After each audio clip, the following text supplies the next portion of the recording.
এখানে না বললে আমার মনে হয় না আমার মেয়ে বিশেষ করে হতে পারতো। একজন শিক্ষা ঊর্ধ্বতন কর্মকর্তা মন্তব্য করেছিলেন যে মাদ্রাসায় আবার ক্রিকেটও খেলে। আজকে এখানে শিক্ষকতা যদি না করতে পারতাম তাহলে হয়তো বা আমার ভাগ্যে এরকম সুযোগ নাও আসতো। একেবারেই গ্রাম পর্যায়ের একটি প্রতিষ্ঠান, কিন্তু শহরের শিক্ষা প্রতিষ্ঠানগুলোর তুলনায় কোনো অংশেই গুণে মানে কম নয়। 2003 সালে জাতীয় পর্যায়ে শ্রেষ্ঠ শিক্ষা প্রতিষ্ঠান সহ বিভিন্ন সময় জেলা উপজেলা পর্যায়ে শ্রেষ্ঠত্ব অর্জন করে প্রতিষ্ঠানটি। এমনকি এবছরেও জাতীয় শিক্ষা সপ্তাহে উপজেলা পর্যায়ে শ্রেষ্ঠ শিক্ষা প্রতিষ্ঠান হিসেবে নির্বাচিত হয়েছে। 41তম বিসিএসেও 2 জন বিসিএস ক্যাডার হয়েছেন এই প্রতিষ্ঠানেরই প্রাক্তন শিক্ষার্থী।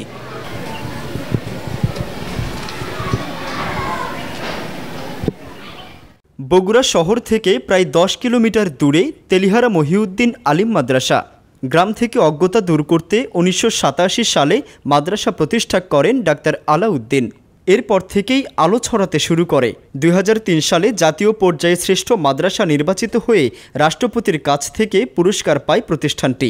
এছাড়াও কয়েক বছর জাতীয় শিক্ষা সপ্তাহ প্রতিযোগিতায় জেলা ও উপজেলা পর্যায়ে শ্রেষ্ঠ প্রতিষ্ঠান, শ্রেষ্ঠ শিক্ষক, শ্রেষ্ঠ শিক্ষার্থী নির্বাচিত হয়েছে।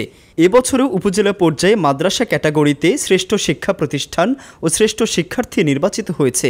আমরা যে ভালো পড়াশোনাই করি তা না, এছাড়াও এর পাশাপাশি উপস্থিত বক্তৃতা, খেলাধুলা, সাংস্কৃতিক কর্মকাণ্ড ইত্যাদির প্রশিক্ষণ দেওয়া হয়, যার কারণে আমরা সেরাদের সেরা। এই জন্যই এবারে শিক্ষা সপ্তাহে আমি সেরা শিক্ষার্থী হয়েছি। আমি একবার জেলা পর্যায়ে এবং 3 বার উপজেলা পর্যায়ে শ্রেষ্ঠ শিক্ষক নির্বাচিত হয়েছি। এছাড়াও 2019 সালে মাননীয় শিক্ষা মন্ত্রণালয়ের অধীনে নিউজিল্যান্ডে গমন করেছি বিজ্ঞান বিষয়ক প্রশিক্ষণের জন্য। আজকে এখানে শিক্ষকতা যদি না করতে পারতাম তাহলে হয়তো বা আমার ভাগ্যে এরকম সুযোগ নাও আসতো। 41তম বিসিএসে এই মাদ্রাসারই প্রাক্তন 2 জন শিক্ষার্থী ক্যাডার হয়েছেন। এছাড়াও ডাক্তার, ইঞ্জিনিয়ার, মুফতি সহ অনেকেই রয়েছেন গুরুত্বপূর্ণ অবস্থানে। বিসিএস ক্যাডার আছে আমার মেয়ে, এখানে না বললে আমার মনে হয় না আমার মেয়ে বিশেষ করে হতে পারতো। এই মাদ্রাসা কর্তৃপক্ষ, মাদ্রাসার প্রতিষ্ঠাতা এবং তার শিক্ষক মণ্ডলী যা করছে এর ঋণ আমি শোধ দিতে পারবো না। চোখতে পানি আসে আমার মাদ্রাসা, আমার প্রাণ। পড়াশোনার পাশাপাশি বিভিন্ন সহশিক্ষা কার্যক্রমেও সাফল্যের স্মারক রেখে চলেছে প্রতিষ্ঠানটি। জেলা পর্যায়ে বিভিন্ন প্রতিযোগিতায় চ্যাম্পিয়ন হয়েছে। স্কাউটিং এবং খেলাধুলা সহ বিভিন্ন সামাজিক কার্যক্রমে অংশগ্রহণ করে থাকে।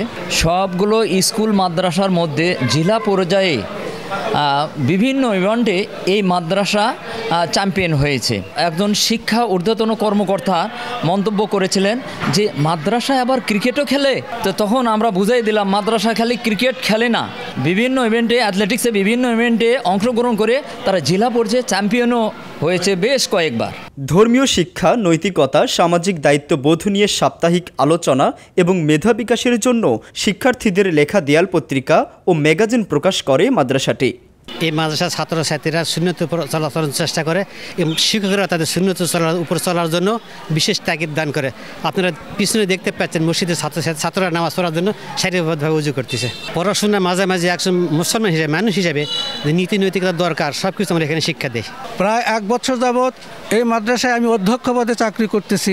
ভাবতে আসলে অবাক লাগে যে আমি কত বড় একটা ভালো প্রতিষ্ঠানে চাকরি করছি। আমাদের এত অর্জন ভাবতে অবাক লাগে। তারপরেও এখন পর্যন্ত আমাদের আলেম শাখাটি এমপিওভুক্ত হয়নি। শিক্ষা ও সহশিক্ষায় সাফল্য ধরে রাখতে চায় তেলিহারা মহিউদ্দিন আলিম মাদ্রাসা। এলাকাবাসীর উৎসাহ সহযোগিতায় গড়ে ওঠা প্রতিষ্ঠানকে আরও উন্নত করতে চায় মাদ্রাসা কর্তৃপক্ষ।